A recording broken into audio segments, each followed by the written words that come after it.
కాంచీపురం అంటే మనకి మొదట గుర్తొచ్చేది కామాక్షమ్మ దేవాలయం, తర్వాత కంచిపట్టు చీరలు, ఇంకా బంగారు బల్లి. కాంచీపురం ఎంతో ప్రాచీనమైన నగరం. ఇక్కడ 1000కి పైగా విష్ణు శైవ దేవాలయాలు ఉన్నాయి. అష్టాదశ శక్తి పీఠాల్లో ఒకటైన కామాక్షమ్మ గుడి ఇక్కడే ఉంది.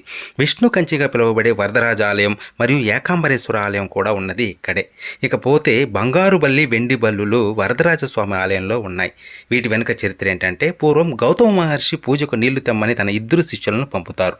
నీరు తెచ్చేటప్పుడు అందులో బల్లి ఉండడం ఇద్దరు గమనించారు. పూజ సమయంలో బల్లిని చూచిన గౌతముడికి కోపం వచ్చి వాళ్ళిద్దరిని బల్లులుగా మారిపోమని శపిస్తారు. వాళ్ళు ప్రాధేయపడి పాప విముక్తి కోరుకుంటారు. అప్పుడు మీరు వరదరాజ ఆలయంలో ఉండండి, ఆయనే శాప విమోచనం ప్రసాదిస్తారని చెబుతారు. ఆఖరికి స్వామి దయ వలన వారికి పాప విమోచనం కలిగి ముక్తిని పొందుతారు. కానీ స్వామి వారికి ఈ గుడిలోని బంగారు బల్లి, వెండి బల్లుల రూపంలో ఉండి ఆకిన వారి దోషాలు పోగొట్టాలని చెబుతారు స్వామి.